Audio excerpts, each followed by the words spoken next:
Bueno, hola a todos, a todas, a todos. Les damos la bienvenida al seminario por los 20 años del Malva, presencias, focos y ausencias en la colección del museo. Hoy tenemos el enorme placer de tener a Marina Reyes Franco, que va a dar una charla, una conferencia que eligió titular Arte del Caribe fuera de contexto, donde va a estar trabajando algunos artistas que están presentes en la colección y otros que no. Así que bienvenida Marina. Voy a leer un breve currículum tuyo para quienes no te conocen y te paso la palabra. Marina nació en San Juan, en Puerto Rico, en 1984. Es curadora del Museo de Arte Contemporáneo de Puerto Rico, el MAC. En 2010 cofundó la N, un museo y colección itinerante en Buenos Aires, y algunos de sus proyectos recientes incluyen el monumento del Yagrumo, la llave, la clave, ambas en el MAC, de Loizá a la Loizá, una comisión de arte público de MAC en el barrio, por Daniel Lin Ramos, In Resisting Paradise en Pública San Juan, y Fontaine Darling en Montreal, y Watch Your Step, Mind Your Head en IFA Gallery en Berlín. Bueno, Marina, bienvenida y de nuevo gracias por aceptar estar con nosotros hoy. Claro, gracias Santi. Deja compartir pantalla rapidito. Aquí. Bueno, deja buscar mi texto. Bueno, muchísimas gracias a Santiago Villanueva, a Magdalena Testoni, Daniela Seco del Malva por la invitación a compartir algunas de mis impresiones, ideas e investigaciones respecto al arte del Caribe con ustedes. Mi nombre, como dijeron, mi nombre es Marina Reyes Franco y actualmente soy curadora en el MAC en Puerto Rico. Me da mucho placer estar aquí porque estudié y viví en Buenos Aires entre el 2008 y 2014 y mis últimos meses en la ciudad realmente estuvieron marcados por una cocuraduría de la que hablaré más adelante que sucedió en el Malva.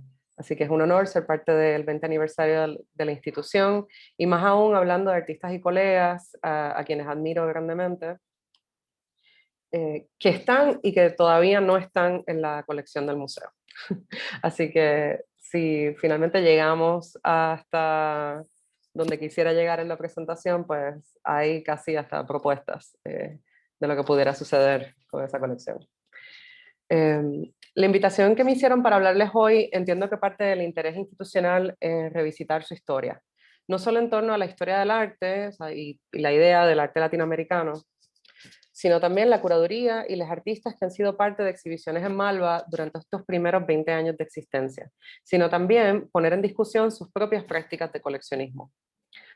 Una primera parte de esta charla la dedicaré a hablar de 4 artistas de la colección, que son Cilia Sánchez y Carmen Herrera, ambas cubanas exiliadas residiendo en territorios estadounidenses.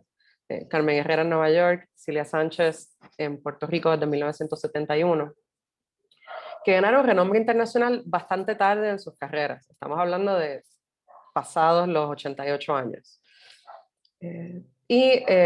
Los otros 2 artistas son Radamés Juni Figueroa y Sofía Galliza Muriente, artistas de un 30 y pico de años, de mediana carrera de Puerto Rico, que tuvieron alguna presencia en Buenos Aires previo a su ingreso a la colección del Malva, aunque de maneras muy distintas.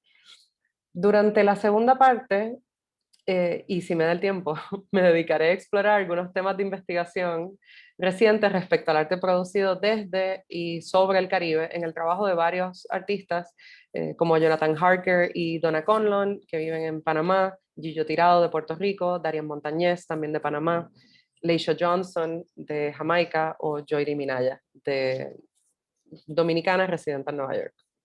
Entre otras sorpresitas que me gustaría que conocieran para también ampliar esta visión de qué tipo de arte se produce en y sobre el Caribe. Esta mirada está cruzada por mi propia investigación sobre las prácticas artísticas que responden críticamente a la mirada turística sobre los cuerpos, paisajes y vidas que habitan el Caribe. El Malva tiene la particularidad de ser un museo privado que se establece a partir de una colección privada, la colección Costantini, y la gestión de adquisiciones, puesta en circulación y valoración de las obras entre 1990 y el 98. En ese año es que surge la posibilidad de tener un terreno, adquirirlo, y entonces el proyecto personal se convierte en uno que impacta una ciudad y todas las responsabilidades que ello implica en cuanto a misión y desarrollo de programación pública y educativa. Entre esas responsabilidades también está la de vivir a la altura de su nombre, un museo de arte latinoamericano y, pienso yo, también de creadores y creadoras que así se identifiquen, pero que vivan en otras partes del mundo. Debido a la dominancia en el canon de la historia del arte latinoamericano, es entendible que un primer vistazo a la colección del Malva a través de su página web, de la colección online, nos presenta un panorama en que artistas de Argentina, Brasil y México cuentan con una representación que excede por mucho la de otros países de las Américas. Por ejemplo, hay 100, lo que pude ver, habían 100 artistas de Argentina, comparado con 32 de Brasil, 22 de México, y luego entonces ya nos vamos a 7 de Colombia, 8 del Perú, 6 de Chile y solamente 1 del Paraguay. Ciertamente, estas presencias y ausencias en la colección de un museo de arte latinoamericano se deben al desigual desarrollo de vanguardias artísticas en diferentes ciudades de las Américas, la existencia no de mercados, publicaciones, circuitos de galerías, ferias de arte, etcétera, que pueden ser más conducentes a la inscripción de ciertas historias y artistas en una historia, o sea, en un canon de historia del arte. Esto también está cruzado por las miradas externas, entiéndase de Europa y más recientemente, pues yo diría particularmente de los Estados Unidos, sobre nuestras producciones culturales, pues a menudo se reconsideran artistas de nuestra región de acuerdo al valor asignado en otro centro o en un lugar que consideramos un verdadero centro. El Malva ha tomado pasos para rectificar ausencias claves en su colección a través de la formación en 2012 de un comité de adquisiciones que actualmente cuenta con un admirable equipo de profesionales externos que trabajan junto al equipo de curaduría para hacer recomendaciones y gestiones para la adquisición de obras de artistas claves que se vinculen al perfil fundacional de la colección, que apunten a la difusión de artistas de relevancia, particularmente de los periodos de los 60 y los 70, también coleccionar artistas que han sido importantes pues en la programación de exhibiciones temporales del museo, y también la incorporación de más artistas mujeres, que es algo que conozco bastante bien de estos intentos de recalibrar balance de género en la colección. Digo que lo conozco porque hace poco más de 2 años soy curadora en el Museo de Arte Contemporáneo en Puerto Rico y entiendo las complejidades y retos del cumplimiento de los deseos y misión de un museo. El mío es un museo fundado por artistas en 1984, cuya misión desde un principio se estableció como dedicada a la colección de artistas de Puerto Rico, el Caribe y América Latina. Posteriormente, también se reconsideró la inclusión más explícita de las diásporas, particularmente en los Estados Unidos, de cada región mencionada. Al ser fundado por artistas, la gran mayoría de las obras en un inicio fueron donadas por estos, siendo estos mayormente hombres, a pesar de la predominancia de mujeres en la gestión antes y ahora del museo.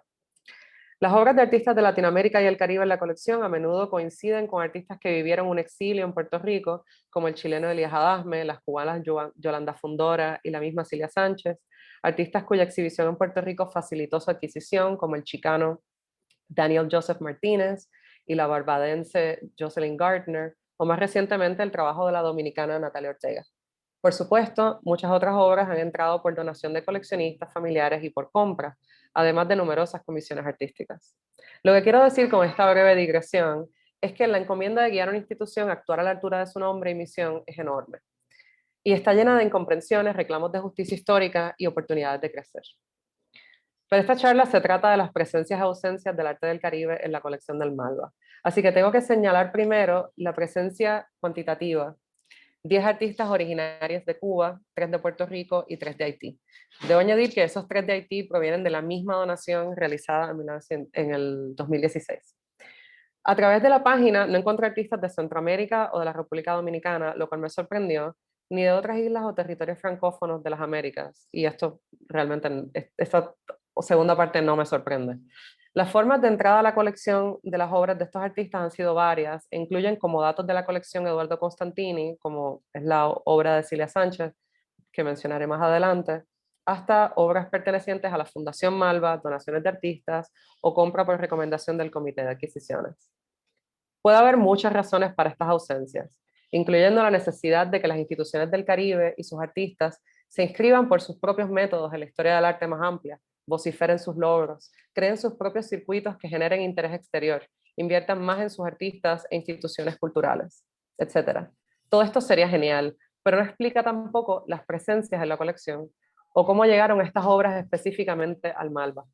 Entonces yo me pregunto si habría una obra de Cilia Sánchez en la colección si su trabajo no hubiera sido puesto en valor en Nueva York a través de exhibiciones en Artist Space en el 2013 o Galerie Lelong en 2014, y particularmente su inclusión en Radical Women, notablemente co-curada por Andrea Giunta, que es miembro del Comité de Adquisición del Malva en 2017. O hubiera sido adquirida, y además, si esto hubiera pasado, sí, hubiera sido adquirida una obra suya también en el 2017. ¿Estaría Carmen Herrera en Buenos Aires si no hubiera tenido una exhibición en el Whitney o sido mostrada por la Galería Lison, con sedes en Londres, Nueva York y Shanghái? ¿Estaría la obra de Sofía Gallizá en la colección si otro video suyo nos hubiera mostrado en una bienal del Whitney?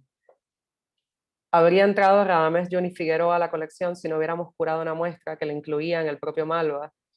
Y una obra similar suya hubiera sido incluido en una bienal del Whitney ese mismo año, 2014. Es obvio que una cosa precede a la otra y que las obras llegan a la colección por varios caminos, pero lo que quiero recalcar es que en algunos casos las decisiones son más calculadas y dirigidas que en otras. ¿Qué rol se le asigna a la valoración desde el norte al momento de adquirir una obra del Caribe, o es que verdaderamente están fijándose en la región? Yo aplaudo todas estas presencias y de hecho me llena de alegría porque recibí la invitación para hablar sobre la colección hoy. Pude seleccionar a 3 artistas que conozco personalmente y 2 que llamo amigues y cómplices de proyectos. Las ausencias, sin embargo, también pueden ser producto de que los artistas del Caribe encarnan una complejidad identitaria, migratoria y colonial particular con las que no todos en Latinoamérica hegemónicas se identifican o se sienten cómodos. En fin, la prioridad resulta confusa para muchas personas. Dentro del mismo Caribe también hay muchas limitaciones para libre circulación de las personas y distintas concepciones de qué es el Caribe. Hablamos del Caribe insular, que consiste de las Antillas Mayores, las Antillas Menores y el archipiélago Lucayo, las Bahamas y las islas de Turcos y Caicos, o nos referimos al Gran Caribe, que también contempla la inclusión de las costas que bordean América del Sur, Centroamérica, partes de México e incluso la península de la Florida. Aquí coexisten cientos de grupos étnicos y lingüísticos que tienen diferentes estatus soberanos que fluctúan desde repúblicas y territorios de ultramar franceses o británicos hasta el ambiguo estatus de Estado libre asociado que tiene mi país, Puerto Rico. Y el secreto a voces es que aún somos una colonia de Estados Unidos. Cosa que también les puedo explicar que hace que en muchas instancias y libros publicados y editados sobre arte latinoamericano, explícitamente nos excluyen, y a la misma vez también dentro del arte americano, o sea, estadounidense, tampoco se nos incluye. Así que efectivamente es como un no lugar. En un escrito reciente que realicé con Sofía Gallizá, lo comparamos con un vecindario, o sea, comparamos al Caribe con un vecindario fracturado de acceso controlado, pero donde de todas maneras persiste una conciencia regional y un deseo de conexión. A continuación voy a citar un pasaje de ese texto que traducido. De hecho, es muy gracioso porque lo escribimos para una bienal en Suecia, que querían establecer un vínculo con el Caribe, pero no participaba ningún artista residente en el Caribe, vivo. Interesante. Si bien abundan las conexiones entre islas que anteriormente fueron colonizadas por el mismo imperio, como una isla controlada por la ley de Estados Unidos, Puerto Rico existe bajo un conjunto de circunstancias sociales, políticas y económicas que nos impiden compartir las mismas experiencias que incluso la más cercana de nuestras islas vecinas. Los viajes marítimos actuales entre las islas del Caribe oscilan entre los extremos. Algunas personas viajan en balsa o en botes de madera improvisados a motor, llamados yolas, en un camino hacia lo que esperan sea una vida mejor, y otros lo hacen en yate, de isla en isla, realizando pesca deportiva. Las divisiones geopolíticas y los requisitos de visa agregan otra capa de privilegio y exclusión. Si se viaja en avión, es muy probable que usted tenga una escala en Miami, pero solo si posee una visa estadounidense. Aunque el Caribe estuvo poblado por antepasados navegantes que atravesaron el Mar Caribe, el Golfo de México y el Océano Atlántico para habitar miles de islas, hoy esta libertad de movimiento es casi imposible para el isleño promedio. El Caribe es una comunidad imaginaria reclamada por personas aisladas unas de otras, por historia, idioma, capital, geografía y fronteras nacionales, pero que anhelan la conexión. En efecto, el Caribe es policentral y sufre y goza de una compartimentalización debido a pasados coloniales, afinidades culturales y cercanías geográficas. Creo que también es un buen momento para mencionar el concepto de la opacité u opacidad. Este es un concepto desarrollado por el escritor francófono martiniqueño Edouard Glissant, mejor conocido por sus conceptos de antillanidad y criollización, ambos centrados en la hibridación cultural en el Caribe, un proceso de constante evolución. Glissant también ha tenido un impacto en las discusiones teóricas sobre la globalización y el proceso continuo de diversificación cultural y encuentros interculturales. También quiero mencionar que super curadores muy famosos, que han sido muy famosos como Hans Ulrich Obrist o Guion Wessor, tuvieron relaciones estrechas con Edouard Glissant previo a su muerte en el 2011 y de hecho basaron proyectos y conceptualizaciones curatoriales a partir del pensamiento de Glissant. Pero hace poco me puse a buscar la lista de artistas que O'Quinn Wessor incluyó en su documenta 11 del 2002, me parece que fue, y habían 2 artistas del Caribe y los 2 eran de Cuba, que no me extraña tampoco. El derecho a la opacidad que Glissant reclamó constituye una parte importante de su aportación intelectual. Opuesto a la transparencia, esta noción cuestiona las posibilidades de la comunicación intercultural. En un mundo multirrelacional, reconocer la diferencia no significa comprender la alteridad, sino aceptar que somos ininteligibles, impenetrables y que la confusión a menudo caracteriza la comunicación intercultural. La opacidad entonces intenta superar el riesgo de reducir, normalizar e incluso asimilar las singularidades de las diferencias culturales por comprensión. El derecho a la opacidad es un reclamo ético y político que a menudo se entiende como una forma de resistencia postcolonial contra la dominación. Las 2 artistas de las que quiero comentarles, Carmen Herrera y Cilia Sánchez, aquí está Carmen Herrera, ejercieron a mi parecer su derecho a la opacidad muy firmemente durante décadas, hasta que el mercado y el reconocimiento del mundo del arte con mayúsculas les tocó la puerta. Carmen Herrera es una artista cubanoamericana que tiene 106 años, nacida en Cuba y residente en Nueva York desde 1952, y ella ha desarrollado un cuerpo de trabajo abstracto y de experimentación con las líneas en relación al cuadro y a la arquitectura en la que se observa y siente. Herrera fue criada por padres intelectuales en La Habana, luego estudia en París durante su adolescencia, regresa a La Habana y allí cursa un par de años de estudios en arquitectura que realmente resultan ser como que súper importantes en su formación, pero luego con la llegada al poder del dictador Fulgencio Batista, ella, y ya estando casada, o sea que tenía la posibilidad de irse con su esposo norteamericano, pues se van a Nueva York en 1939.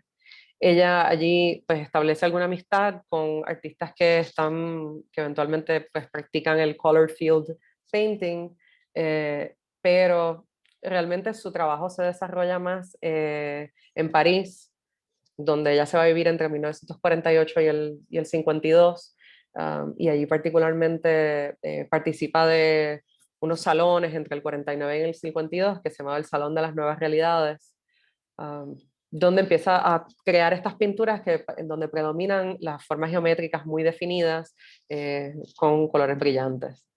Ya en 1954 ella regresa a Nueva York y continúa produciendo, produciendo obra, pero se encuentra con prejuicios de algunos propietarios de galerías que podrían tener contra las mujeres y particularmente mujeres latinoamericanas, mujeres cubanas. Notablemente, ella no participa en una exhibición que se organizó en el MoMA en 1944, que era de arte moderno cubano. Y realmente lo que ella estaba haciendo en ese momento es como precede las tendencias que luego se observan del arte óptico y el minimalismo. Entonces, cuando ella está en Nueva York en los años 50, ahí lo que está en gran apogeo y que tiene una buenísima crítica es el expresionismo abstracto, y ella no está en esa, básicamente. Ella, sin embargo, continúa sus exploraciones cromáticas y particularmente, bueno, esta es la obra que está en la colección del Malva, que les comentó pronto, pero estas otras también son como en retrospectiva, luego de su puesta en valoración a partir del 2014, y particularmente 2017, cuando se le hace una retrospectiva en el Whitney, pues estas son las obras que empiezan a destacarse como entre las más célebres. Y es una serie de pinturas desarrolladas entre el 1959 y el 66 que se llaman Blanco y Verde. Ella con estas pinturas, y particularmente al pintar algo que no es para nada extraño ¿sabes?, a la historia del arte argentino, además, o lo que se entiende como arte latinoamericano, o sea, la idea de integrar el marco a la obra, considerar la pintura misma como un objeto, integrar, como pensar en que la pared también puede ser una extensión de la pintura, por ejemplo, con estas obras donde el marco mismo es blanco y entonces las líneas, como esta perspectiva torcida que lleva a tener aquí un punto de fuga, esto se extiende entonces en la pared, en un cubo blanco, ¿no? Y eso también pues demuestra su influencia e interés en la arquitectura.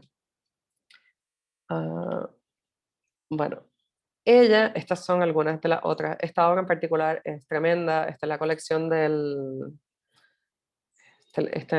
arte americano del Smithsonian, y aquí podemos ver cómo crea como que diferentes puntos de tensión, donde parece que está creando como un espacio arquitectónico también. O sea, parece que es un díptico, pero a la misma vez también con estos distintos triángulos isósceles.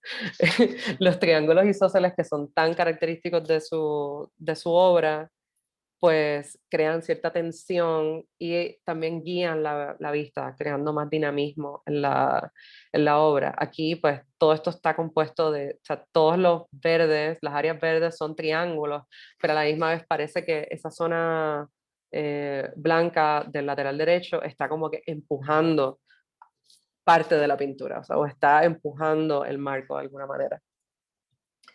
Ella realmente no, no tiene gran acogida en Nueva York. En 1984 es cuando finalmente se le reconoce como una retrospectiva en un museo que ya no existe, que se llamaba el Alternative Museum. Pero me pareció bastante curioso que un dato mayor, como que bastante excluido de su biografía, es que ella tuvo una exhibición en 1998 en el Museo del Barrio en Nueva York.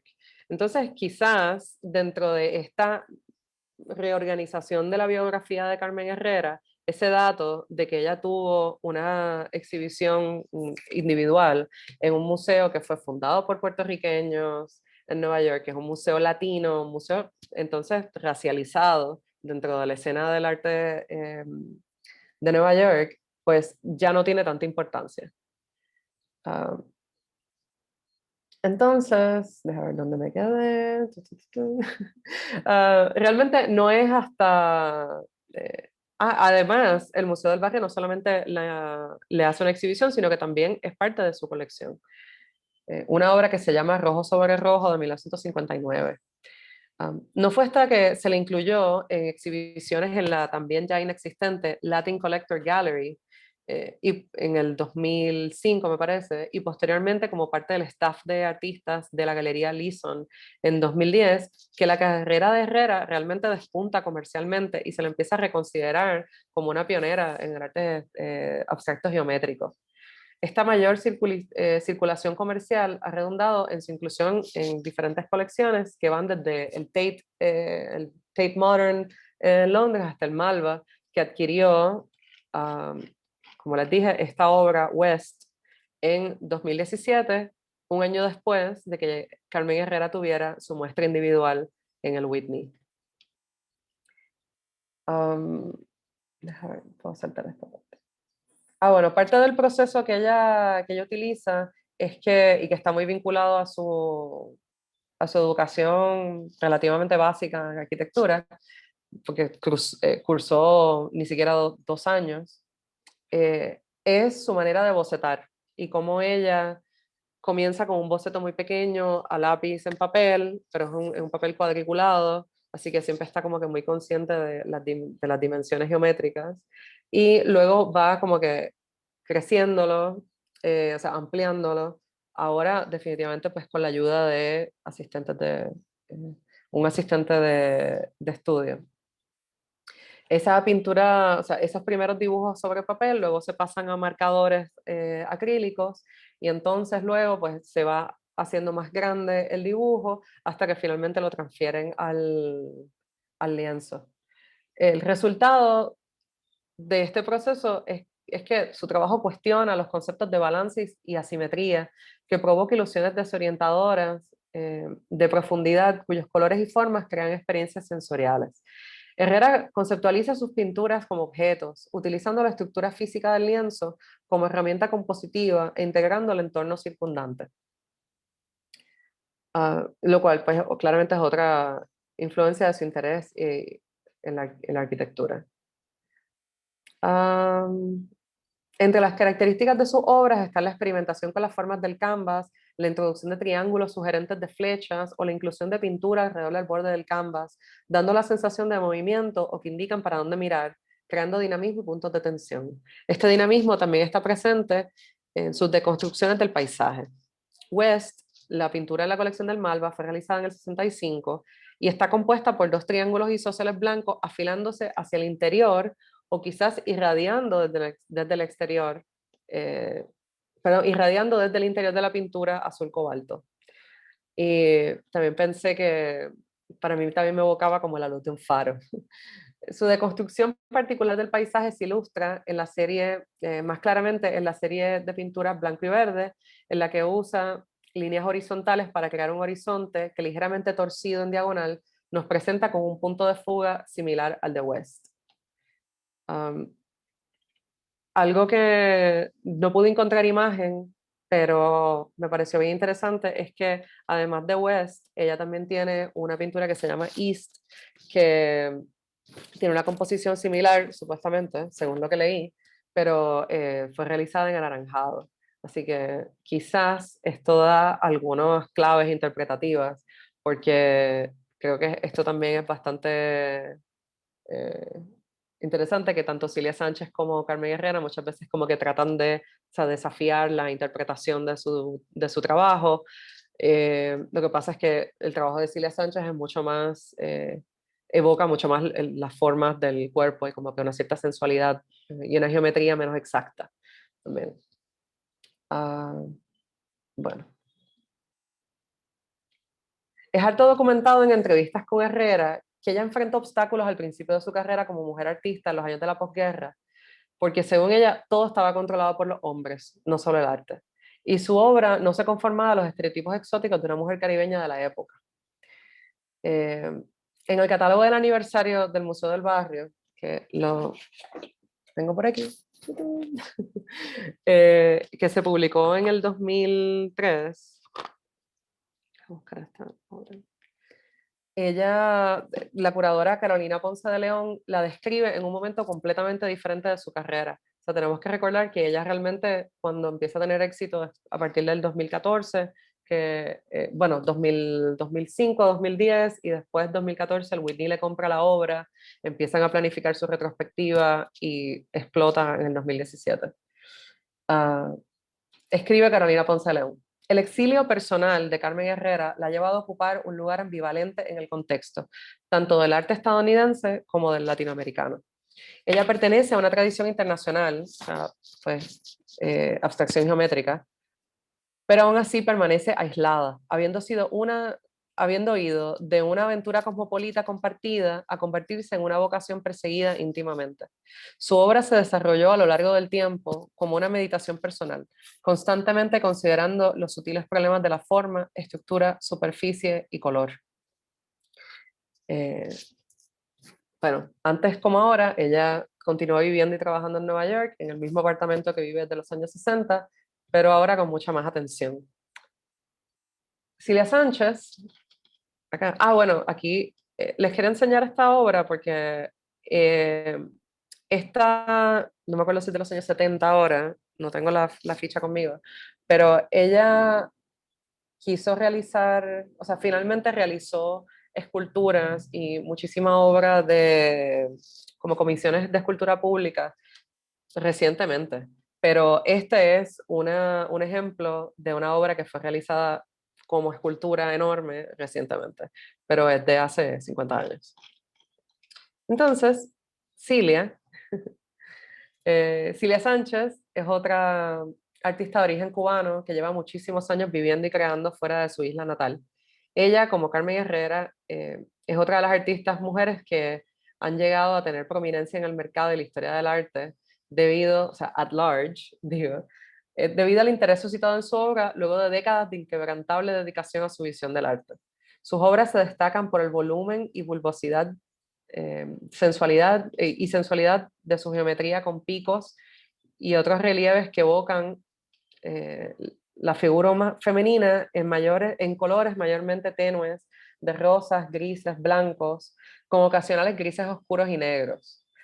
Particularmente hay una serie que se llama Lunares, que es la más que se vincula con esos colores, pero mayormente como que estas son su... o sea, ella trabaja con blanco y tiene como una selección de colores bastante consistente a lo largo de toda su carrera. Una obra de Cilia o sea, de principios de los años 60, o sea, vemos esta obra que es la que está en el Malva y veamos esta obra que es de 1991. O sea, tiene cosas distintas, pero podrían estar, o sea, claramente son de la misma persona. Toda su obra, casi toda su obra es característica de su obra, digamos. Eh, Me parece que esto no lo incluye. Exacto, esta. Otra, como otra característica de su trabajo es son estos dibujos sobre la superficie del canvas y ella los llama tatuajes. Básicamente es como, estos son unos dibujos que llama tatuajes sobre la piel del canvas estirado. Entonces, para que tengan una idea, o sea, este es el nivel de estiramiento del canvas y en esta foto que la quise incluir en la presentación, está lo que para muchísimas personas, francamente para mí también, que he estado en su estudio en varias ocasiones, nunca he visto la estructura interior de las obras. Y de hecho, las obras que tenemos en la colección del museo, del MAC, la parte de atrás está sellada, así que no, pues eventualmente será un reto de conservación, por supuesto, pero nunca hemos visto la parte interior.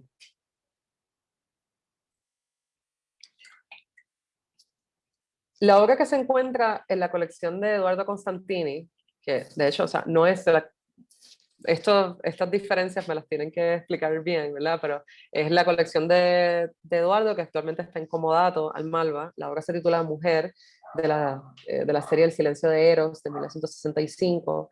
Y es una obra característica de su trabajo, aunque prácticamente, como les dije, toda la obra suya podría describirse como característica de esa estética. En esta obra observamos una figura redonda, pero que no es un círculo perfecto, tampoco. Que esto pues marca una diferencia de Carmen Herrera. Eh, Ocupando el espacio imperfectamente central inferior de un cuadrado azul gris claro. Y este canvas sugiere un montículo púbico y tiene una línea protuberante en la mitad inferior del cuadro.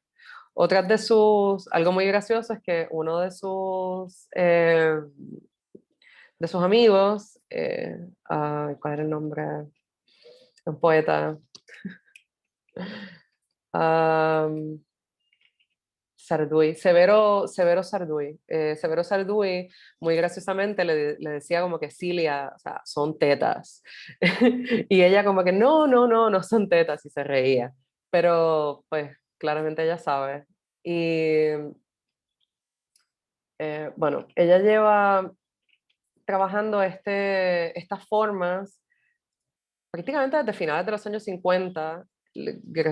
Algo muy curioso, no me acuerdo en qué entrevista fue en que lo leí, o si nos lo contó en alguna visita, pero ella fue inspirada en crear estos canvas estirados por haber visto una sábana en la terraza de la casa del papá. Y, y entonces como que esa sábana dándole un tubo, viendo la forma que creaba con la resistencia al viento, pues eso fue lo que le inspiró a entonces crear estos bastidores que interiormente son bastante escultóricos, como pueden ver, pero entonces que por fuera crean como esta piel elástica. Cilia, verdaderamente o sea, ella estudió en Cuba, luego también, o sea, ella llegó a exhibir en la Bienal de Sao Paulo en el 59.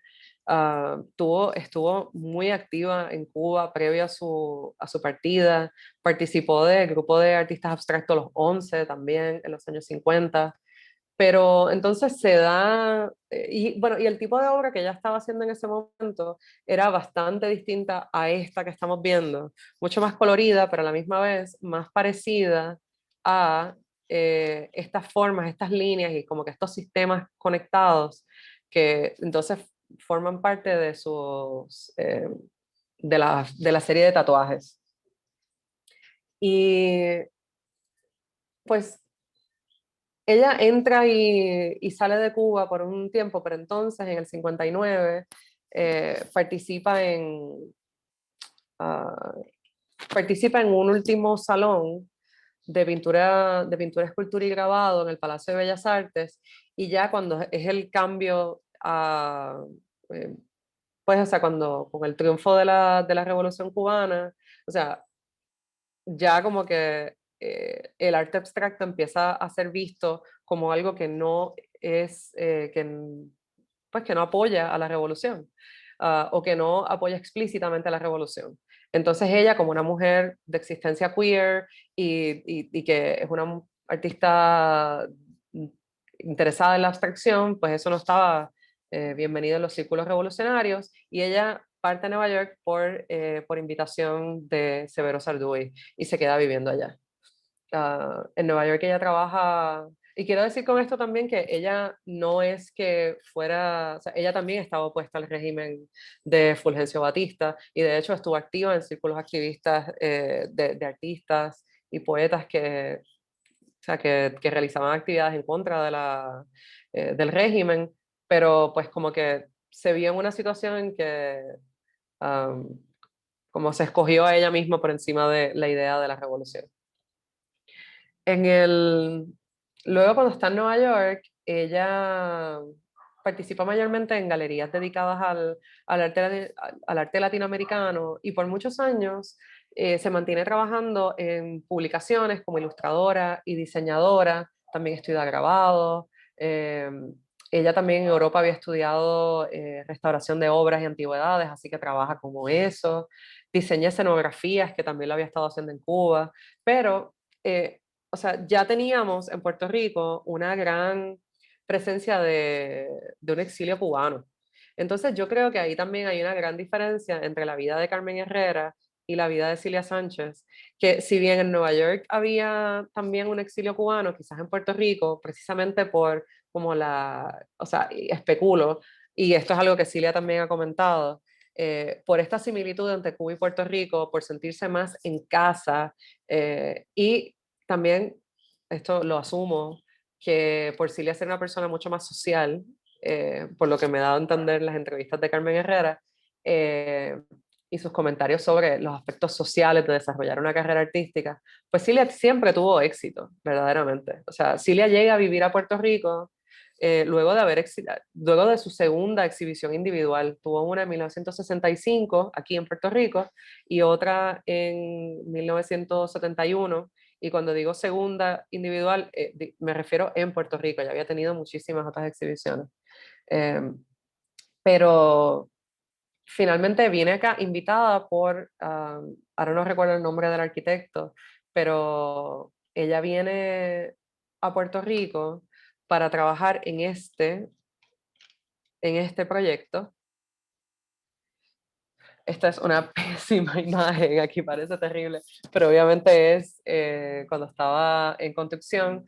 Ella siempre estuvo vinculada con, pues, con los círculos del exilio cubano en Puerto Rico, que tienden como grupos de exiliados pues a mantenerse muy unidos, apoyarse unos a otros, siempre facilitar la llegada, como el aterrizaje, digamos, de una persona que acaba de llegar al país.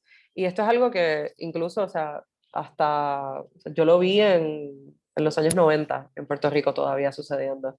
Así que es algo que realmente como que pues siempre le ha facilitado la inserción y circulación de cubanos en Puerto Rico. Y entonces esta comisión artística de este mural en cemento con relieve, como esta aplicación de sus ideas sobre las topologías eróticas que describió Severo Sarduy, esto es lo que la trae a, a Puerto Rico.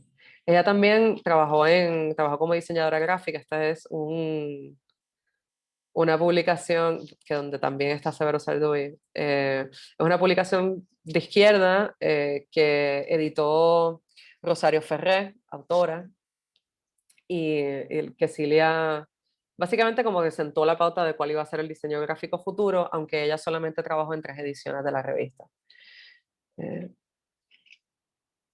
Y bueno, acá, esto es una exhibición reciente, me parece que es del 2000, esto es del 2019 en la Galería Lelón. Y lo traigo a colación por lo que les había mencionado antes de Carmen Herrera y, y cómo ella ha podido realizar esculturas monumentales ahora, después de sus 100 años. Y bueno, aquí tenemos un ejemplo también de cómo Cilia ha podido realizar estas esculturas en mármol que originalmente propuso en una beca rechazada a mediados de los años 80.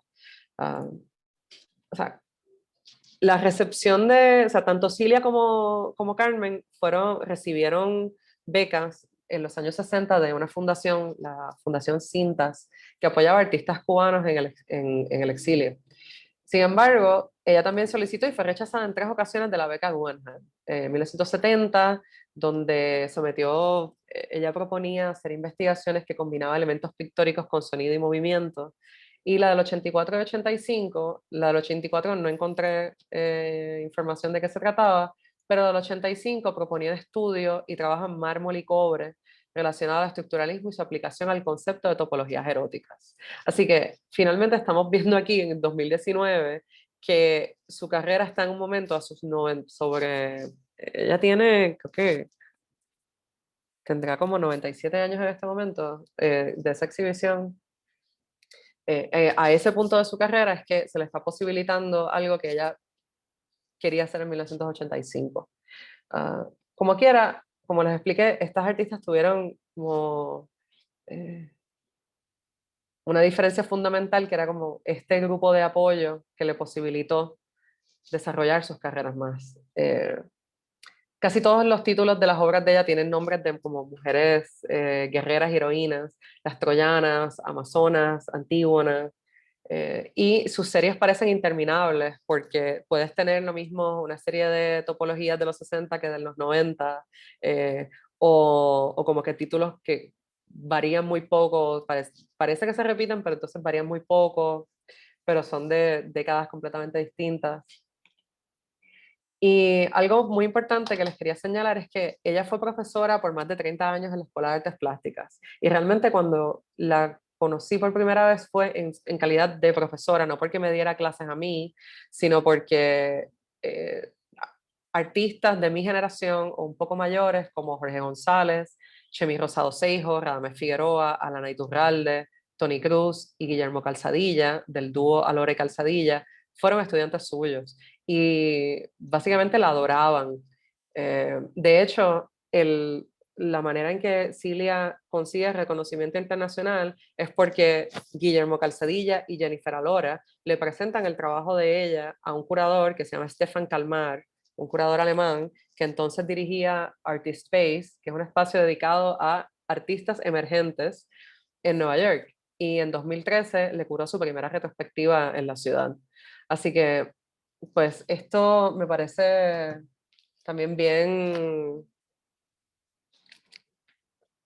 como, bien interesante que a esa edad sea considerada artista emergente porque no había podido circular.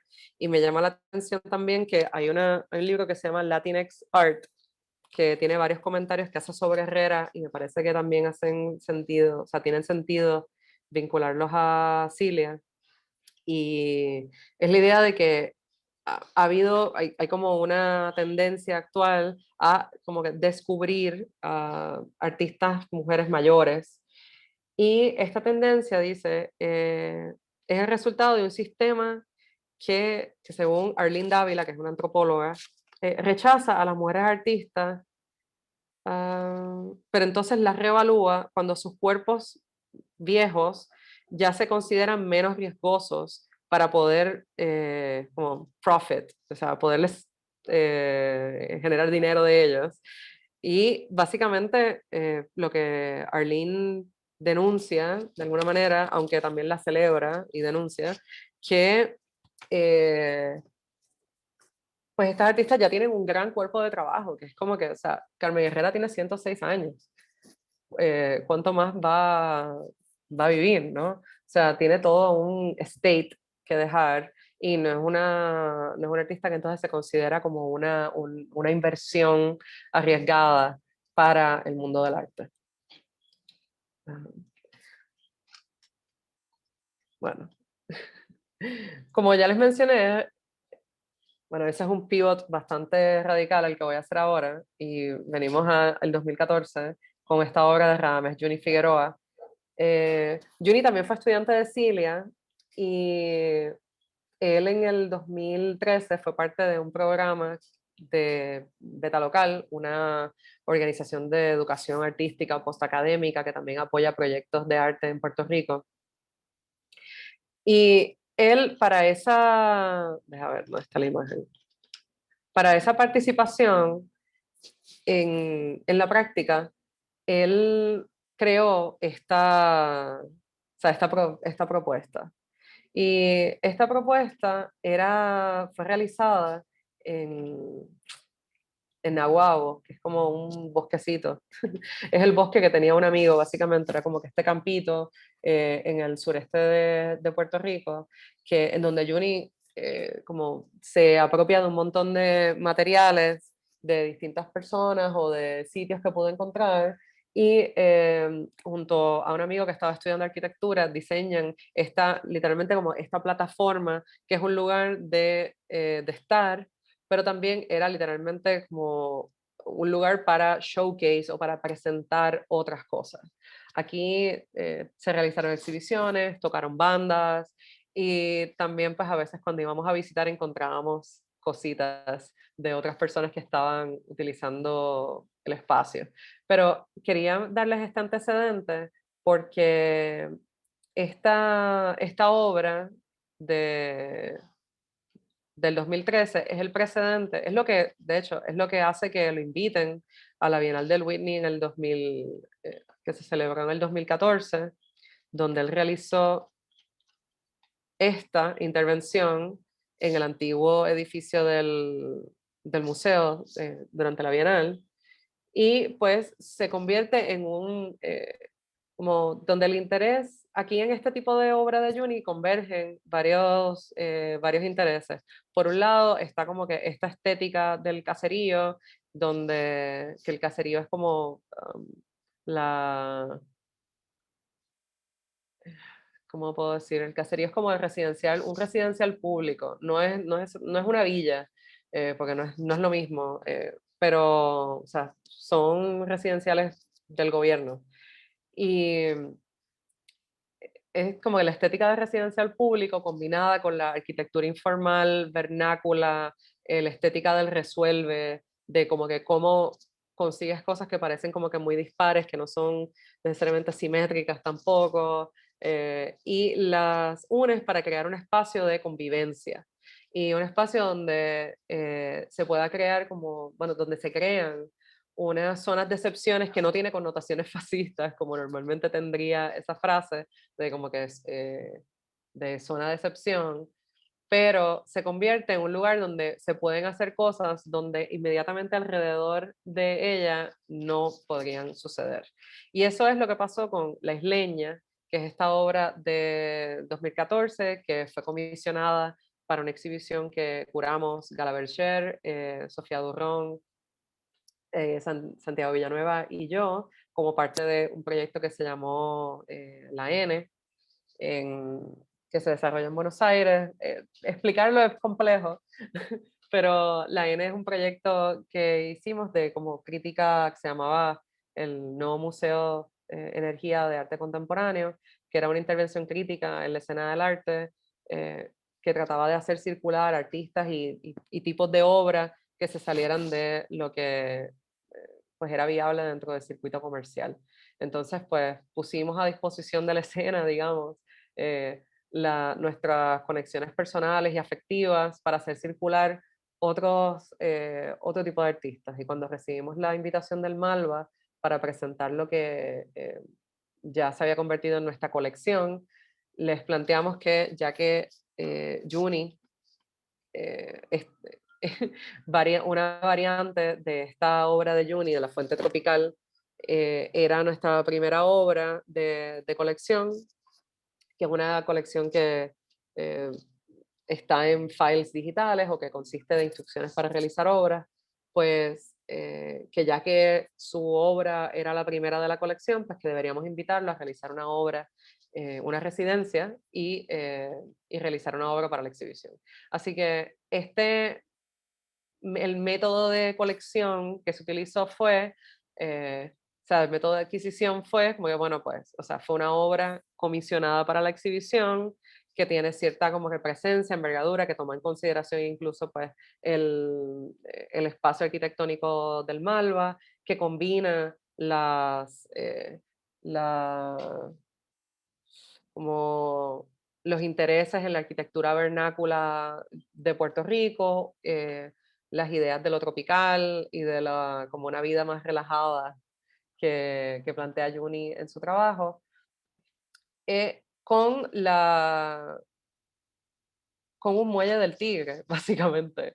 Y entonces se convierte, ya que la zona de, aquí vemos la escalera que baja eh, a la sala donde estaba la exhibición de la N, ya que esto queda como en un subsuelo, queda sumergido, entonces pues pensamos que era, o sea, la propuesta del artista fue que básicamente la exhibición estaba entonces debajo del agua, invisible, y que podíamos estar observando todo desde esta plataforma, que a su vez era una plataforma literal y metafórica para que sucedieran otras manifestaciones allá adentro, o sea, desde presentaciones de publicaciones hasta DJs, talleres, y pues pasaban cosas allá adentro que no podían suceder en una sala del Malva o que no podían suceder en y alrededor de una obra de arte en general en una institución.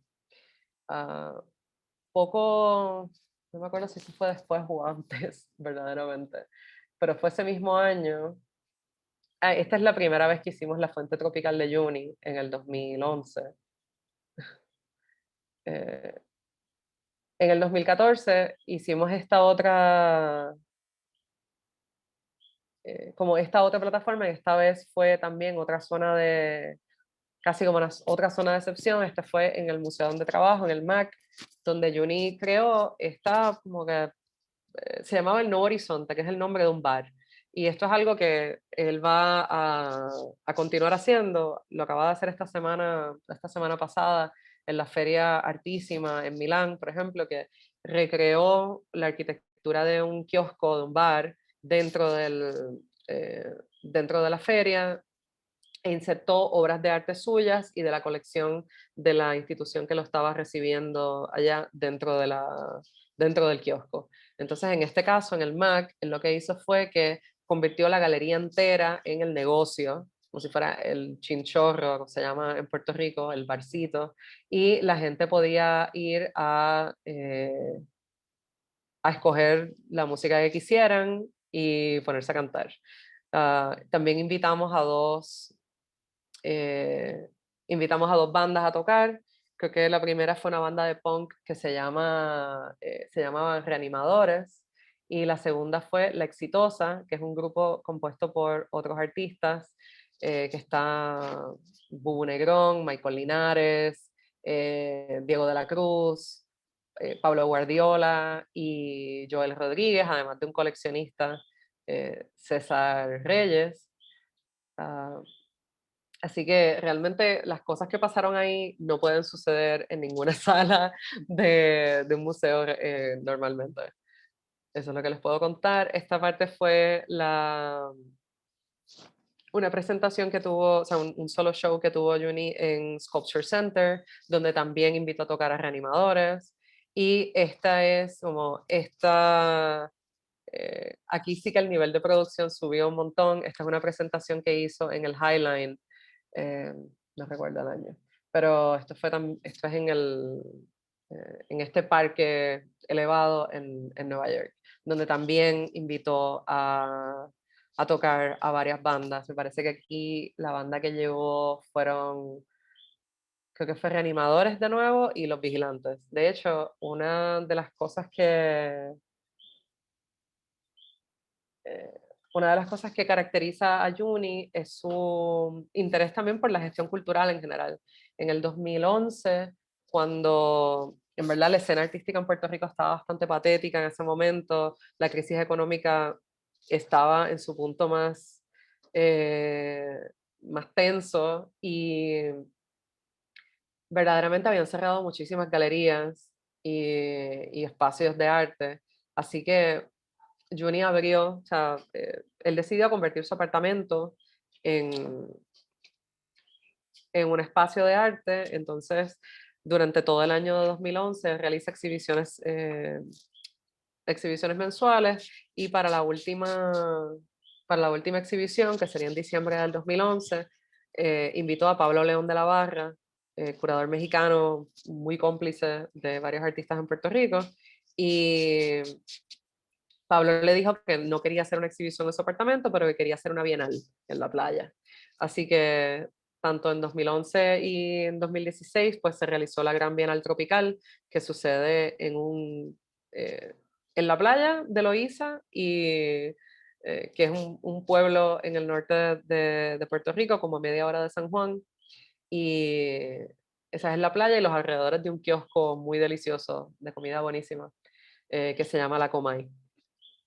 Así que, bueno, y Juni también tiene una marca de ropa que se llama Whatever Socio, tuvo un sello de discos también, que sacó un disco.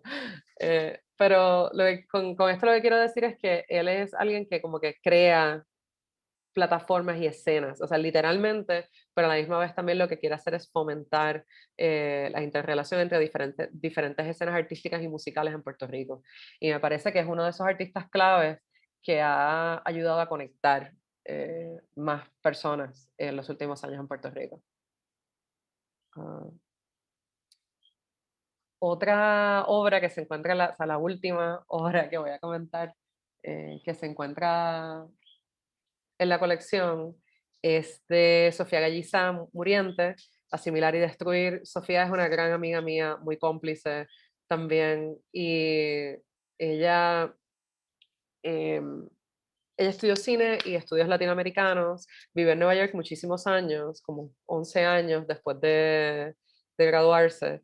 Y entonces,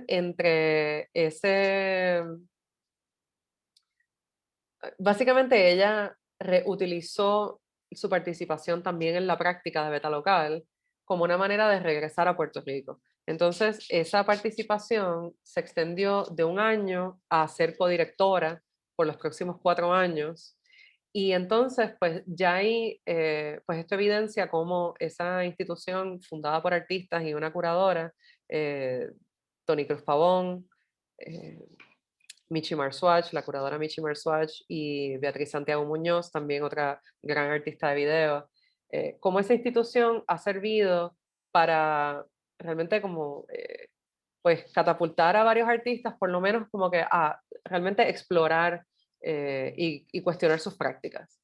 A la misma vez de que pues obviamente se convierte en un punto de referencia como grupo y como institución para referir artistas.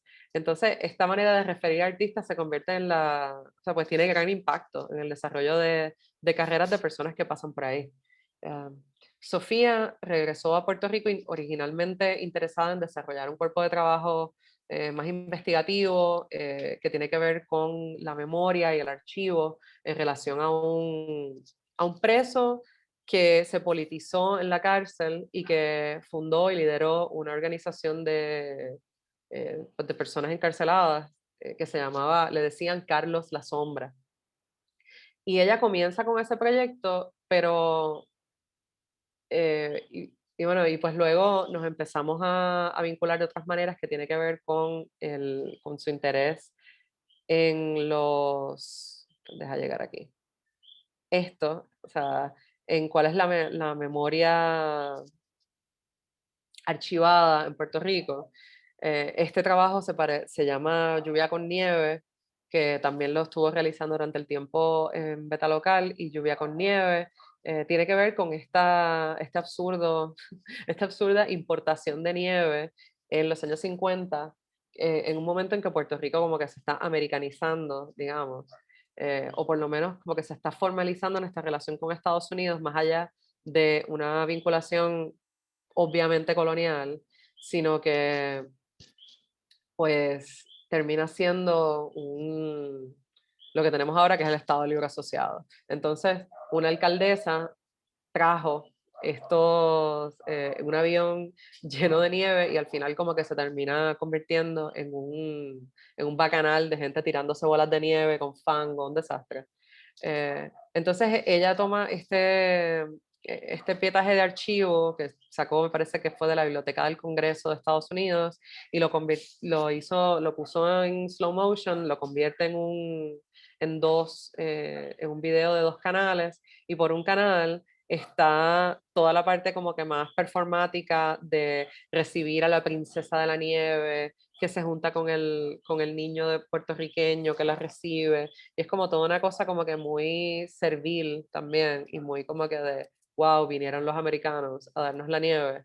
Y lo contrasta con esta escena de todas las niñas como que tirándose las bolas de nieve. Y luego, algo en lo que Sofía y yo, y por esto hemos trabajado juntas en varias ocasiones, algo en lo que coincidimos son en nuestras visiones muy críticas del turismo. Y pues como que la inversión gubernamental en ciertas ideas que se quieren proyectar de país, en cierto tipo de proyectos, en cierta política pública. Y este es un ejemplo de ello. Esta es una escultura de Cristóbal Colón que se estaba instalando bueno, duró muchísimos años el periodo de instalarla por distintas controversias, pero actualmente está instalada y para que tengan una idea es más del doble de alta que la Estatua de la Libertad de Nueva York. Así que pues es como una vergüenza nacional, pero a la misma vez también la justificación de esta monstruosidad es que es un atractivo turístico. Eh, Aquí tienen otra vista. Ella también ha realizado videos como este que se llama B-Roll, donde se incluyen como un remix de distintas imágenes creadas para promoción turística y promoción de inversiones en Puerto Rico. Entonces, pues este video en particular a mí me llega muy profunda, porque entonces como hace un análisis de cuáles son como estos tropes, estos tropos visuales que son recurrentes en las representaciones visuales de Puerto Rico y del Caribe, y también la idea de lo que es una isla fácilmente intercambiable o o, o también como que plantea ciertas ideas de progreso en particular. Pero en el caso de Asimilar y Destruir, que es la pieza que está en la colección del Malva, esto es un cuerpo de trabajo más reciente que ya lleva trabajando desde el 2017. Y pues yo diría que una obra hermosísima que realizó eh, este año, o sea, que terminó, o sea, que estuvo trabajando durante toda la pandemia, eh, se llama Celaje. Es un mediometraje, tiene casi una hora, y es como que la culminación o quizás la mejor exploración de los temas que están en esta serie de Asimilar y Destruir. Porque en este video en particular lo que estamos viendo es un grupo de personas que están patinando sobre nieve, perdón, patinando sobre hielo en una pista de hielo que irónicamente existe en Puerto Rico, en un pueblo además que está completamente quebrado al oeste del país, pero nuevamente pues se crean estos proyectos como estos elefantes blancos de los municipios en que terminan pues que se justifican por el turismo, básicamente. Entonces, ella lo que ha estado haciendo o sea, ella filma con 16 milímetros y entonces o sea, los procesos de revelado se hacen casi siempre a través de un revelado artesanal que a veces tiene desde tintes naturales hasta cerveza en el proceso de revelado. Y en este caso en particular, como es evidente acá, ella también lo expone, o sea, ha expuesto el negativo a a la sal. Y esto es como que pues la cristalización que ocurre en el film. Esta obra se trata de un proceso de investigación y producción artística que visibiliza las formas en que el clima condiciona la memoria de los trópicos. Eh, Y entonces ella experimenta con el biodeterioro. O sea, aquí lo que ella está cuestionando también es qué es lo que se está deteriorando, si es el celuloide mismo o es la imagen que está en el celuloide. Y les digo que esta obra Celaje es bellísima y es porque en Celaje ocurren diferentes, como que convergen realmente, diferentes tipos am, como de duelos, en verdad. O sea, y hay diferentes cosas que se están muriendo, hay diferentes cosas que se están descomponiendo. Entonces, lo que se está descomponiendo ahí es el país, es lo que está siendo retratado, es su abuela que murió, es su padre que murió, am, y durante todo este proceso que fue filmado, porque esa pieza tiene pietaje desde el 2014 hasta el año pasado. Eh, Así que, pues, esa, esas reflexiones sobre un país en decadencia, donde el estatus político también es moribundo, está agotado, es algo que, pues, está muy resaltado en, en su trabajo. Las salinas, además, las salinas que están o sea, las salinas de donde proviene la sal a la que ella expuso este celuloide, son un ejemplo de un lugar icónico y a la misma vez pintoresco en Puerto Rico. Eh, y ella lo que estuvo explorando fue las maneras de descomponer la película, ¿verdad? Y en este sitio me pareció bien interesante que la sal que está ahí ha sido realmente, esas salinas son la industria de explotación económica más, como la primera industria que produjo dinero en Puerto Rico durante la colonia. Eh, y de hecho han habido o sea, hubo una pequeña trifulca por controlar la costa cercana, también precisamente para controlar eh, la sal y eventualmente como que realmente ya no se utiliza de la misma manera, definitivamente esa sal no se usa para consumir, sino que se usa para hacer solución salina para las bolsas estas las bolsas intravenosas,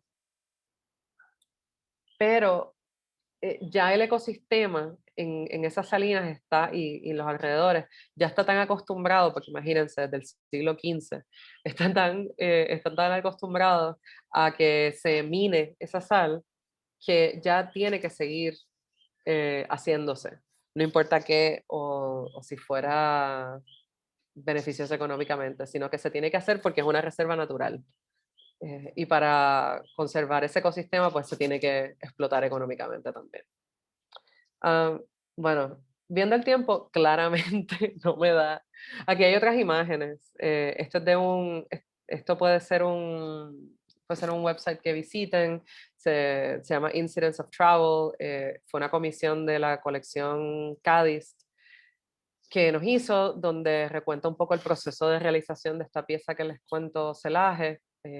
Estas son algunas de las imágenes de, la, de, ese, de ese video. Esculturas también de Sofía. Y bueno, obviamente esto es como para otro momento, otro día. Pero si a alguien le interesa tener el PDF, lo podría tener. Y pues aquí incluyo más, como más de lo que me molesta, básicamente del turismo en el Caribe, y una exploración de temas que pues he explorado mucho con Sofía, nuestras colaboraciones de escritura y pues yo invitándola a ser parte de exhibiciones también. Pero acá hay un poco de lo que espero poder expandir en una próxima exhibición. Bueno, esto ya es exhibiciones que he hecho. Esta es Joiri Minaya y de hecho esta obra está en Buenos Aires. Si no está actualmente en el CCK, estuvo hasta hace muy poco. Dominican Women Google Search. Pero también pues son artistas, si no son estas obras, serían obras pues que serán seleccionadas de este grupo de artistas para una próxima exhibición que estaré organizando con America Society y el Museo de Arte Contemporáneo en Puerto Rico, así que la exhibición se realizará primero en Nueva York el año que viene y luego viajará a Puerto Rico en el 2023. Pues por este interés de fomentar mayor comunicación entre el Caribe, nuestras preocupaciones en común y también pues dejando muy claro que no estoy tratando de hacer como tirar una mirada así panorámica de todo el arte o todo el tipo de arte que se está produciendo en el Caribe o sobre el Caribe y sus diásporas, etcétera, porque pues obviamente eso es algo enorme y también que no me interesa particularmente, sino que es una mirada desde estas preocupaciones particulares que tienen que ver con la economía del visitante.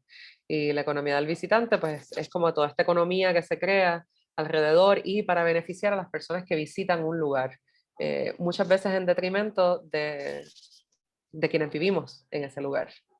Y pues esta es una artista de Jamaica, Deborah Ansinger, nuevamente Joy Minaya, Leisho Johnson, que realizó un mural, Débora, y acá ya hay pues otras posibilidades, un crucero durante COVID. Eh, esta obra de Lori Calzadilla es bien interesante porque o sea, son fotografías de lugares que fueron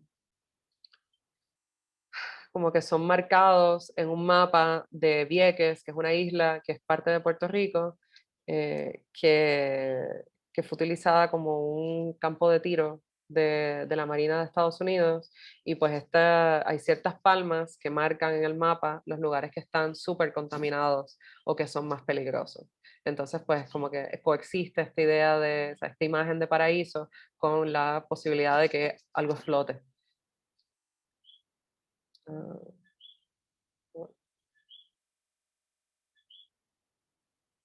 Blue Curry es un artista de las Bahamas, que es muy cómico en sus propuestas. Avery Wright es un artista que eh, tiene una formación artesanal también, o sea, artesanal por su familia, pero aplicada a a la escultura, en unas canastas en bronce que hace. En este caso, esto es simplemente un resultado de una residencia que compartí con ella, en que también ridiculiza pues, la intercambiabilidad de las islas. Una isla puede ser cualquier isla en el Caribe para muchas personas. O las expectativas de lo que es arte del Caribe, de que no existe el arte abstracto, por ejemplo, de que todas las imágenes deben ser este tipo de imágenes del mar, o un paisaje. Eh, Gladys Gamby es una artista de Martinica, joven, y pues como que pensé en estas obras también porque pues algo que fui observando entre varias personas que conocí, varios artistas, es que hay una imagen recurrente, como un imaginario recurrente de las espinas, como una manera de protección ante de esta mirada externa, particularmente cuando se trata de cuerpos racializados, mujeres negras, hombres queers negros, y cómo son sexualizados.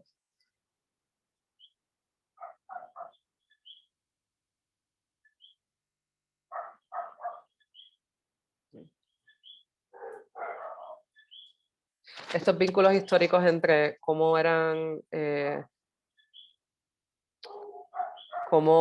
percibidos o siguen siendo percibidas, como las mujeres negras, también está presente en esta obra de Yoiri Minaya, en que pues hace un collage digital de una foto como histórica, que son como básicamente de los zoológicos humanos en Europa, con una foto encontrada en internet. Acá también pues esto vincula, The Upkeepers, vincula muy claramente el trabajo, como la industria de servicios vinculada al turismo, con la, con la esclavitud y con el trabajo en las plantaciones. También es bien importante pues, que muchos de los resorts y los hoteles costeros que existen eran plantaciones. O sea que las personas que pueden estar trabajando en un hotel en Montego Bay, en Jamaica, sus antepasados trabajaron en las plantaciones ahí también.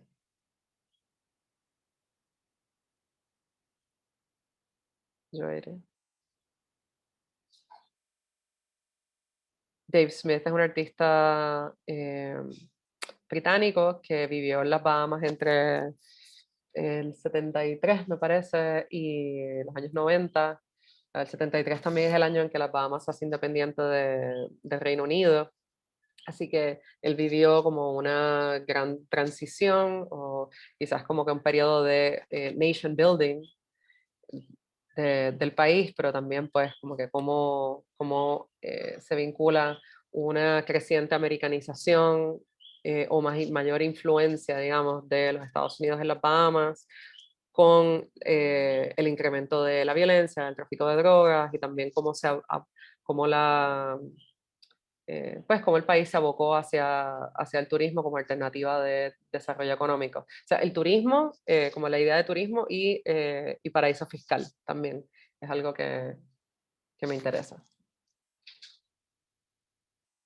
Obviamente ese turismo exclusivo no puede estar, o sea, el turismo no puede ser exclusivo, sino es excluyente de las personas que viven en, en el Caribe, como vemos aquí con esta jaulita.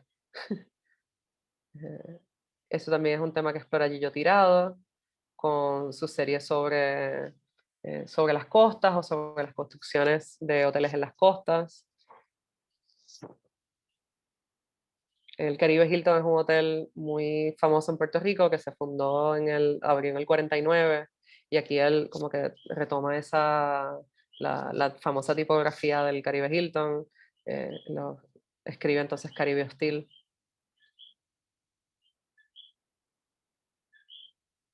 Donna Colón y Jonathan Harker son de Panamá.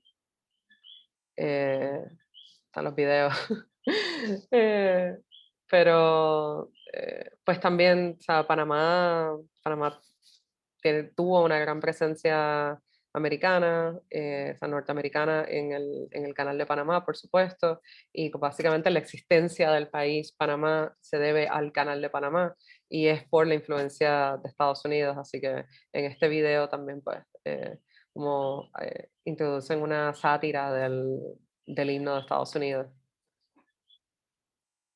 Y Under the Rug es más un comentario sobre la manera en que se esconden las cosas en Panamá, y siempre de una manera muy juguetona, con sus piezas de juguetes plásticos y eso, que son característicos de su obra, pero pues en este caso yo también lo vinculo con pues, la industria del offshore y cómo hay como que toda una existencia panameña, toda una sociedad panameña que depende de esta opacidad financiera.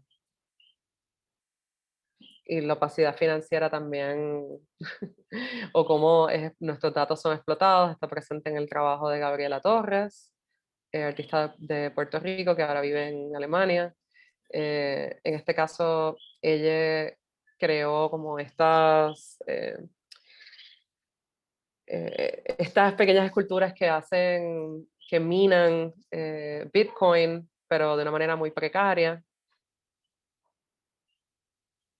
Darien Montañez superpone en este video unos mensajes turísticos que tienen como 10 años, que fueron creados como 10 años aparte, y entonces crea un video de 2 canales en donde estás viendo imágenes que son, que chocan con el texto porque son de la década anterior.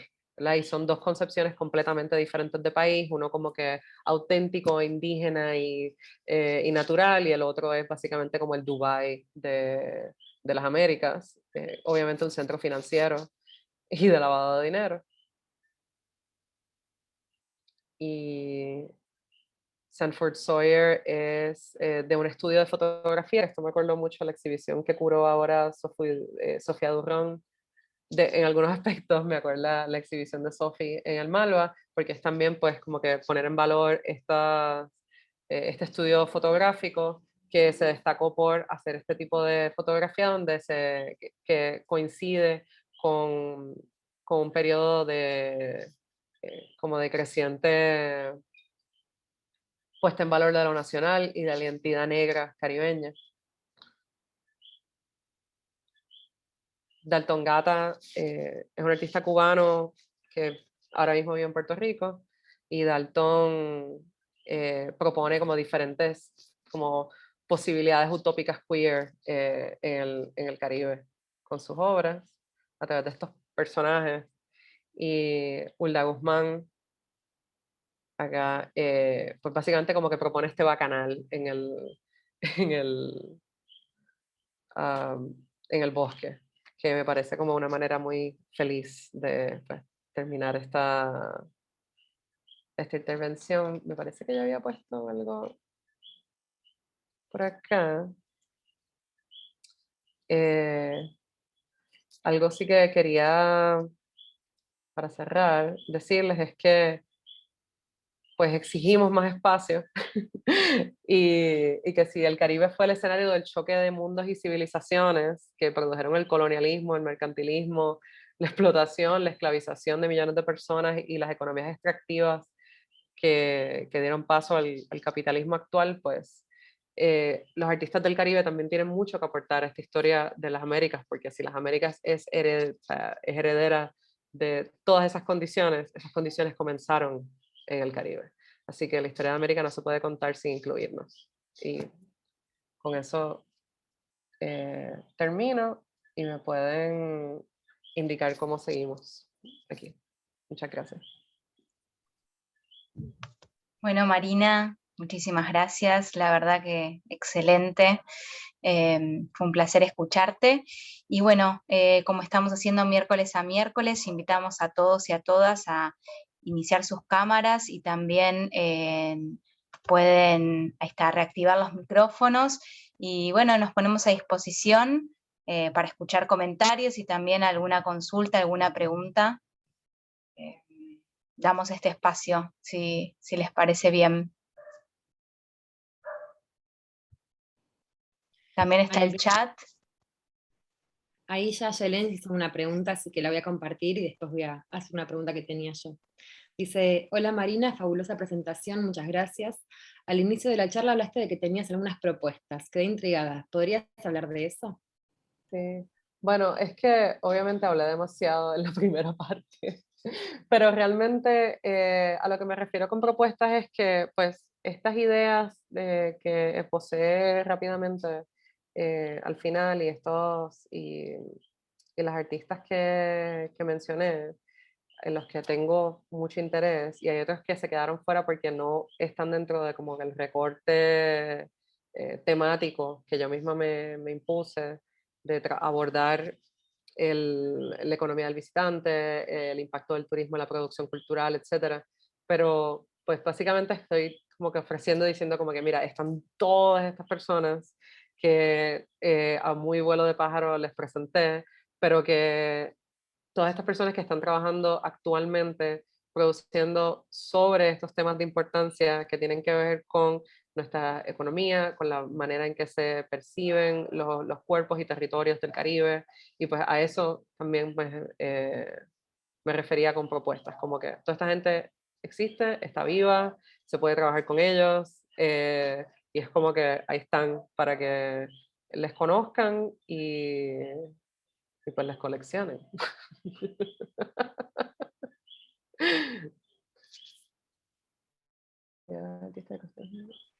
Sí, sí, Silvia. Me encargaré de mandarle a Magdalena, le mandaré una listita. Tengo algunas cosas propias, pero también un par de links. Me indican si, o sea, de verdad, les digo, el gran problema de esto es que la mayoría de las cosas van a estar en inglés, pero trataré de conseguir más cosas en español también.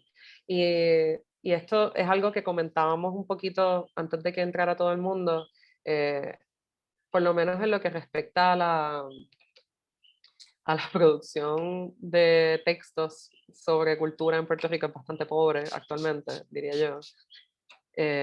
O no tienen, no tienen muy amplia circulación fuera del país, la prensa está grave. Y entonces, pues antes de yo empezar a trabajar en el museo, una de las cosas que hice fue escribir. Y entonces las oportunidades que se me dieron para escribir siempre fueron en inglés. Y las que eran, o sea, oportunidades que me invitaban y que me pagaban decentemente, eran en inglés. Pero ahí hay un par de links que, por lo menos hay como dos artículos que siento que son eh, bastante relevantes. Uno tiene que ver con, ambos son de Puerto Rico, pero también eh, hay como unas entradas de bitácora que hice para una beca que me gané de viaje hace varios años, en el 2017-2018, que era de la colección Patricia Phelps de Cisneros. Entonces ellos, no sé si lo continuarán, me imagino que por COVID se interrumpió esa convocatoria, pero por varios años ya han hecho una convocatoria buenísima de hacer viajes de investigación por el Caribe. Y me la gané. Y fui a Jamaica, Panamá, Trinidad, las Bahamas y la República Dominicana. De esos me parece que publicamos 4, de las Bahamas, Trinidad, Panamá, y uno que era inmediatamente, o sea, que fue inmediatamente después del paso del huracán María, que fue en el 2017 y fue devastador. Así que esa era más como una reflexión de qué estaba pasando aquí y qué posiblemente iba a pasar en Puerto Rico después de como que este desastre, que fue tanto desastre natural, o sea, fue desastre natural, pero mucho más fue un desastre de negligencia, fue un desastre humano, fue un desastre de gobierno. Eh, y pues también les puedo compartir eso, además de otras cosas de Glissant, etcétera, que me parecen chéveres. El libro este no es un tema que aborde tanto, pero Latinx Art, un libro de Arlene Dávila, esta antropóloga es buenísimo. Ella ha escrito sobre como sobre los conceptos de latinidad en Estados Unidos y cómo eso implica en muchos casos pues, blanqueamiento. Y en este que se llama Latinx Art, ella escribe de los artistas, de los mercados y las políticas del mercado, que me parece particularmente relevante también cuando estamos pensando en cómo estas artistas como Cilia Sánchez y Carmen Herrera se encuentran en la colección del Malva, porque hay como, primero que no se les reconoce, o sea, algo que Arlene señala es que estos artistas como Cecilia Vicuña, como Carmen Herrera, como la misma Cilia, además de ser mujeres mayores, pero más allá de eso, es que son mujeres que han vivido la mayor parte de su vida fuera de Cuba. Que toda su producción, o sea, que mayormente su producción ha sido o en Estados Unidos, o en el caso de Cilia en Puerto Rico, pero siempre está la vinculación con Cuba. Entonces, eso es la manera en que ellas se hacen aceptables para el canon del arte latinoamericano. Pero a la misma vez, bueno, y dentro de Estados Unidos y en el mercado de Estados Unidos, como se les justificaba también, porque pues en verdad no existe un mercado de arte latinex, latine, o sea, prácticamente no existe. Entonces, ante ese problema, pues la manera en que se le puede mercadear es que son artistas cubanas. Y entonces existe esto, yo creo que era, ya ahora no me acuerdo si esto era algo que había hablado con Cuauhtémoc Medina o si era con la misma Arlene, pero era como la idea de como los espacios blancos de aterrizaje. Y entonces un espacio de aterrizaje blanco es el Whitney. Entonces una vez el Whitney la valora, entonces sí, bueno, pues ya está blanqueada. Boom. O sea, está blanqueada para el arte americano, está blanqueada también para el arte latinoamericano. Y pues como que o sea, ¿por qué en las biografías de Carmen Herrera no se menciona que tuvo una exhibición retrospectiva en el Museo del Barrio? Porque es el Museo del Barrio, porque es una institución racializada. Entonces, mientras esos espacios no se blanqueen o mientras el mainstream no acomode más la diferencia, pues nada, seguirán pasando estas mismas cosas. Pero sí, les comparto. Hay otras publicaciones que tengo por aquí cerca, como este monstruo, ¿verdad? Esta es una exhibición, Caribbean Art at the Crossroads of the World, que fue organizada entre varias instituciones en Nueva York. Ya no me acuerdo ni en qué año, tiene que haber sido, wow, deja buscar. principios de los 2000, 2006, por ahí, no me acuerdo bien. Pero es una exhibición que ocurrió en el Museo del Barrio también, como que bastante importante. Cualquier cosa que puedan leer de la trienal que acaba de hacer el Museo del Barrio, también buenísima, acaban de adquirir un montón de obras, luego de unos reclamos que se le hicieron de que no estaban representando artistas latinos dentro de la colección, precisamente porque se estaba priorizando lo latinoamericano en vez de mirar literalmente al barrio que tienen alrededor del edificio u otros barrios de Estados Unidos.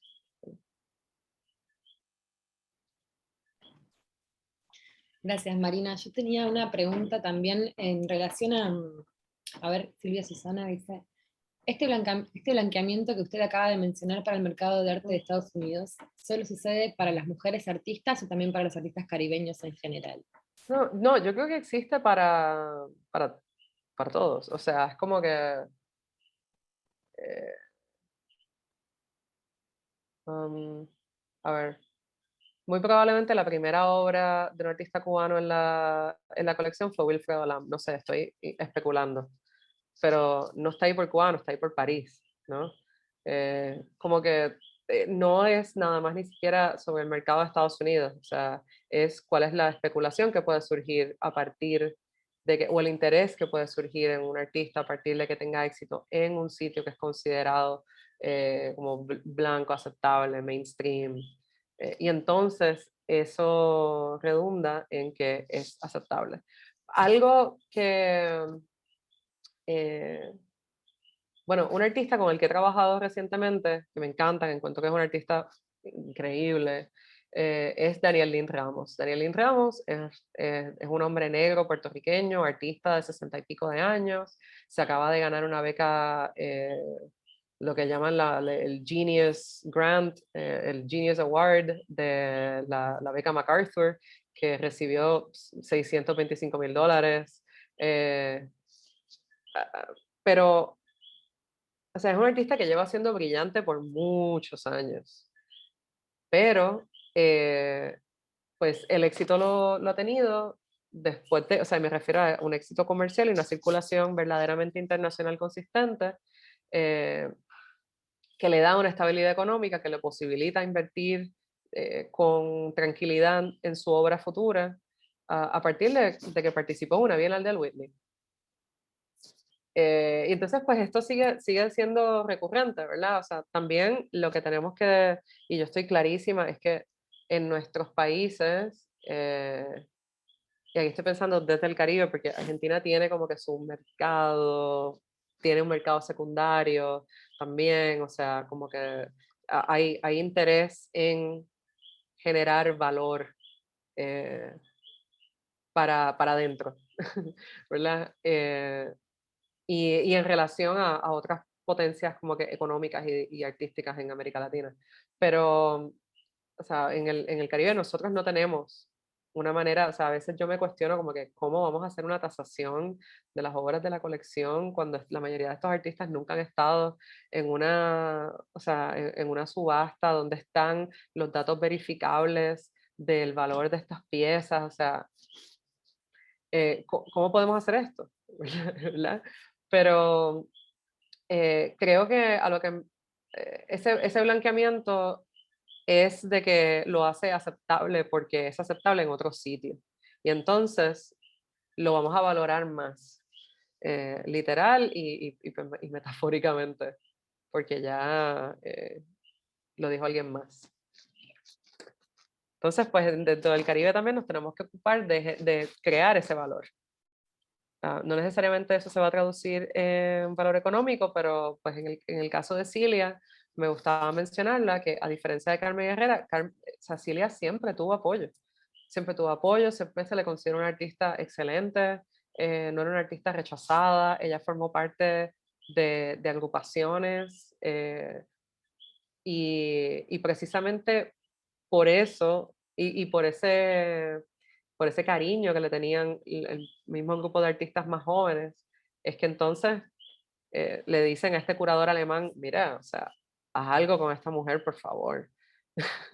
Como que vamos a darle una vejez cómoda a esta mujer. A mí me llamó la atención cuando hablabas de Cilia, que mencionaste varias veces cómo su obra se caracteriza a sí misma, ¿no? Como que su obra es una característica de sí misma. Y me preguntaba si esa es una particularidad también que se relaciona con lo que decías de los problemas identitarios del Caribe, y si es algo que se reconoce solo en ella o también se puede ver en otros artistas del Caribe, que su obra eso es una característica de sí misma. Bueno, yo creo que en el caso de Cilia es que ella tiene una obra tan y tan particular. A mí la obra de ella no se me parece prácticamente a nadie. Incluso, o sea, o sea, sus formas geométricas no son perfectas. O sea, ella tampoco está pensando en eso, o sea, esa no es la búsqueda que ella tiene, o que la vincularía a una tradición que sí busca eso. Eh, y en la que está Carmen Herrera, el hard edge painting, todo eso, o sea, pero pues ella tampoco exactamente está en el color field painting, aunque sí tiene como que una, o sea, no, es como que no la vinculo con nadie. Por las estructuras internas de las obras, que finalmente pues tenemos esa foto que la evidencia, pero no, me refería más bien a ella. Y por el hecho de que en verdad, o sea, salvo por algunas obras de los como tempranas en su carrera, como de los años 50, y de un tiempo en Europa también, y en Nueva York, o sea, ella trabajó, por ejemplo, o sea, ella tiene, estas obras de los años 50, o sea, esto sí se vincula con el informalismo, esto sí me dice como que ella fue fan de Tapies, ella estuvo en España, o sea, como que, ok, pero ya es casi como que, o sea, pasas la página y de repente es como las topologías, ¿sabes? Y ya como que ella, entonces cuando digo que es característica de sí misma es por la cantidad de años que le ha dedicado a explorar las variaciones de lo mismo. Eh, hay un, hay un artista que se llama Chemi Rosado Seijo, que una vez bromeaba en una entrevista y nos dijo que él básicamente, yo como que básicamente lo que yo he hecho son 3 obras. Entonces, pues realmente depende como que del nivel de obsesión que tenga la gente o como que cuán interesante encuentra seguir explorando estas ideas o también retándote en la forma o en su manera de ejecutarla. Porque, por ejemplo, este artista, Chemi Rosado Seijo, él hace como un comentario jocoso también sobre el action painting de los expresionistas abstractos, pero él no está trabajando con pintura sobre un canvas. Él lo que hace es que construye con un grupo de amistades, construyen una U de skateboarding y entonces pues él abre su estudio a que un montón de gente venga a andar en patineta y entonces todas esas acciones son las que pintan esa madera, o sea, ese MDF. Y pues él ha estado explorando eso como ya no me acuerdo si desde finales de los 90. O sea, pero es como que cuán divertido lo encuentras, cuán intrigante. O sea, y en el caso de Silvia ya tienes como que estas series que sigue utilizando los nombres y como que variaciones de los títulos. Sí. Es complejo para quien registre su obra.